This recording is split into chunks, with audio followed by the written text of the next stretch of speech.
So this is Stephanie Prophet, and she was 22 years old when she was murdered in 1993. And I'll just go ahead and say it. I think that the police back in that time knew exactly who did it, and they let him go free for years because he was one of their informants, and a good one too. So Stephanie had been married to this man, Andreas Goodrum, and they apparently had been married, divorced, reconciled, separated. It was very toxic. Lots of alleged abuse between him and Stephanie, him assaulting Stephanie. There was also lots of alleged abuse between him and his two other ex-wives, a pregnant girlfriend. Apparently he'd pulled a gun on some cops before. So he, all around, just does not sound like a good person. Okay, so here's his side of the story. They're living in Safford, Arizona at the time. Stephanie is high and drunk, and so he feels like a drive out to the hot springs will maybe calm her down. On this drive to the hot springs, though, they're still arguing. He's saying that she's just going crazy, and he is reportedly sober at the time. Now, the headlights go out, so he says he gets out, goes to the front, is fiddling with the headlights a little bit. She gets out to, I guess, see if she can help. The only light they have is a lighter that Stephanie has, and he can't get the headlights to work, so he tells her to get back into the car. At this point, he says that she refuses to get back into the car, and they argue for a little bit, and then he leaves her, drives a mile down the road, U-turns, decides to, come back and get her, comes back to the spot where they were, and reportedly starts arguing with her again, trying to convince her to get back into the car. But apparently this whole time that he's arguing with her, he can't actually see her because it's so dark and she's off on the side of the road by some bushes or something. Again, he decides to leave her. She won't get back in the car, so he says he leaves her again. This woman that he reportedly loves, and she's high and drunk, and he leaves her out in the middle of the wilderness, 4 miles away from any phone. But he said that he left her with a 90% full Gatorade bottle.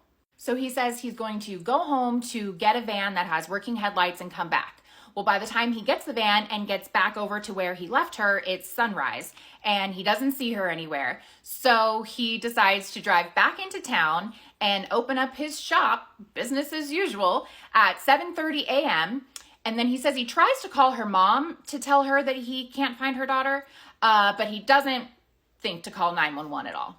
The next day, he told the sheriff's department that he thought that she just walked off to the highway and hitched a ride out of town, maybe to a female lover's house. So the sheriff's department then basically treated this like a low-level missing persons case. They did conduct a search, but it was all of 25 man-hours before they decided to call it off, and the search was led by Andreas. They claimed they saw tracks headed to the highway, but they never took pictures of any of those tracks. And her mom asked for dogs to be brought in for scent tracking, and the sheriff's department said, no, it's okay, we're going to do an air search. Well, an air search was never done.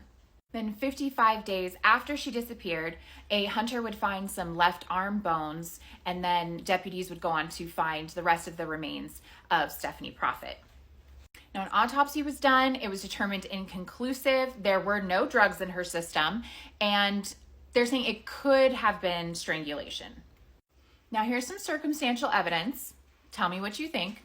So Stephanie had reportedly gotten into a little bit of check trouble, and she'd spent that money with Andreas. Now, reportedly, Stephanie had said that she wasn't going to be going down alone for this, implying that she was going to say Andreas's name.